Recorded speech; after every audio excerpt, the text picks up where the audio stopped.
Assalamualaikum warahmatullahi wabarakatuh.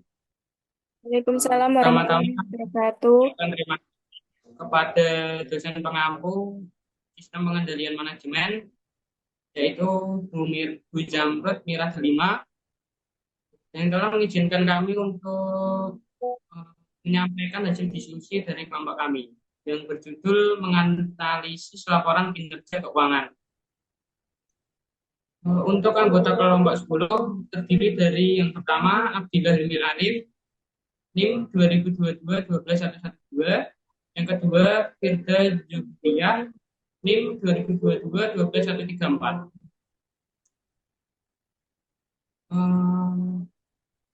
Untuk menghitung varians, analisis yang saksama mengidentifikasi penyebab dari varians tersebut dan unit organisasi yang bertanggung jawab untuk itu.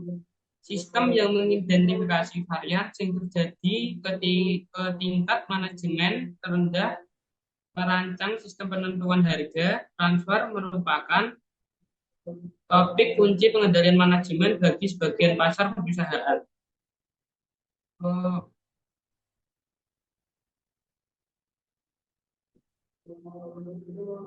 Untuk kerangka analisis yang digunakan dalam analisis varian meliputi sebagai berikut. Yang pertama, mengidentifikasi faktor-faktor penyebab kunci yang mempengaruhi laba. Yang kedua, merinci varian laba keseluruhan berdasarkan faktor-faktor penyebab kunci tersebut. Yang ketiga, fokus pada dampak laba dari variasi dalam setiap faktor penyebab. Yang keempat, mencoba untuk menghitung dampak yang spesifik dan dapat dipisahkan dari setiap faktor penyebab dengan cara memvariasikan satu faktor saja sementara faktor-faktor lainnya dianggap konstan. Yang kelima, menambahkan kompleksitas secara bertahap, lapar per lapi, mulai dari tingkat akal sehat yang paling mendasar. Jenis-jenis varians. Jenis-jenis varians itu uh, ada dua, yaitu varians pendapatan dan varians beban. Untuk varians pendapatan, dijelaskan mengenai bagaimana menghitung varians harga, volume, dan bauran penjualan. Penghitungan tersebut dibuat untuk setiap lini produk dan hasil dari lini produk kemudian diagresikan untuk menghitung total varians. Untuk varian pendapatan itu ada 5. Yang pertama varian harga penjualan, yang kedua varian bauran dan volume, yang ketiga varian bauran, yang keempat varian volume, yang kelima penetrasi pasar dan volume industri. Untuk varian beban itu ada dua, yaitu biaya tetap. Biaya tetap varians antara biaya tetap aktual dengan yang dianggarkan didapat dari pengurangan karena biaya-biaya ini tidak dapat dipengaruhi baik oleh volume penjualan maupun volume produksi. Yang kedua, biaya variabel. Biaya variabel adalah biaya yang bervariasi secara langsung dan proporsional dengan volume. Biaya produksi variabel yang dianggarkan harus disesuaikan dengan volume produksi aktual. Untuk selanjutnya akan dilanjutkan oleh rekan kami.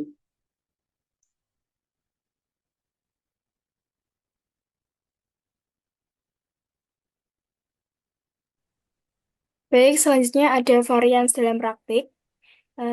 Yang pertama ada periode waktu dari perbandingan, yang kedua fokus pada margin kotor, yang ketiga standar evaluasi, yang keempat sistem biaya penuh, yang kelima jumlah rincian, yang terakhir biaya teknik dan biaya diskresioner. Untuk yang pertama, periode waktu dari perbandingan, contoh tersebut membandingkan anggaran bulan Januari dengan aktualnya. Beberapa perusahaan menggunakan kinerja untuk tahun tersebut sampai dengan tanggal tertentu sebagai dasar perbandingan. Untuk yang kedua, faktor pada margin kotor.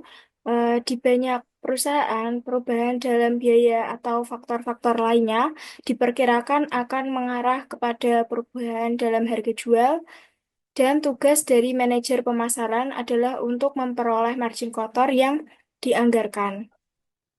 Yang ketiga, ada standar evaluasi. Dalam sistem pengendalian manajemen, Standar formal digunakan dalam evaluasi laporan atas aktivitas aktual dan terdiri atas tiga jenis, yaitu yang pertama standar atau anggaran yang telah ditetapkan sebelumnya, yang kedua ada standar historis, lalu yang ketiga standar eksternal.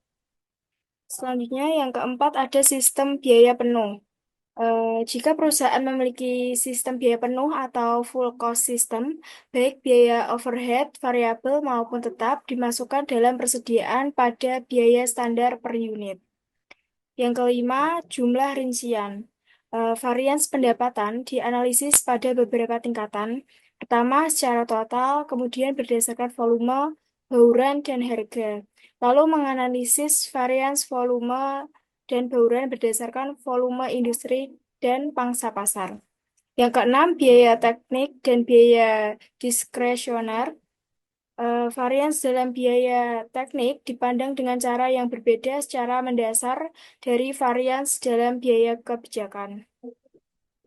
Next. Selanjutnya ada batasan analisis varian. Keterbatasan yang paling penting adalah bahwa walaupun analisis ini mengidentifikasikan di mana varians terjadi, tetapi tidak mengatakan mengapa varians ini terjadi atau apa yang dilakukan mengenainya.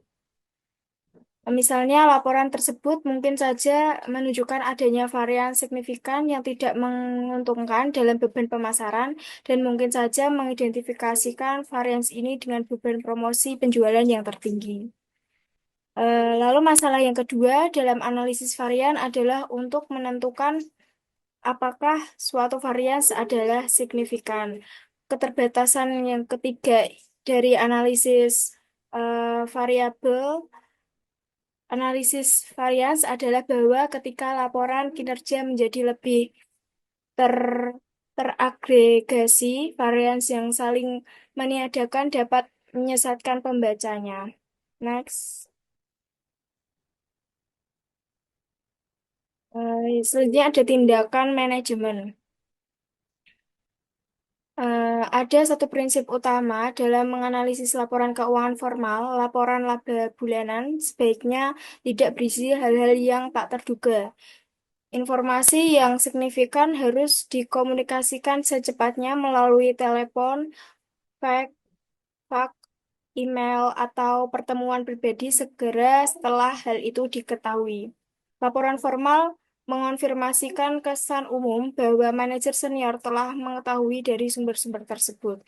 Salah satu manfaat utama dari laporan formal adalah bahwa laporan tersebut memberikan tekanan yang diinginkan pada manajer di tingkat yang lebih rendah untuk mengambil tindakan perbaikan atas inisiatif mereka sendiri. Laporan laba adalah tidak berguna kecuali laporan tersebut mengarah pada tindakan. Tindakan tersebut mungkin terjadi dari pujian atas kerja telah dilakukan dengan baik, saran-saran untuk melakukan hal secara berbeda, memproses atau tindakan ketenaga kerjaan yang lebih drastis lagi. Tetapi tindakan-tindakan ini tidak dilakukan untuk setiap unit bisnis setiap bulan. Selama bisnis berjalan baik, pujian adalah yang paling diperlukan, dan kebanyakan orang tidak mengharapkan untuk memperoleh pujian secara rutin.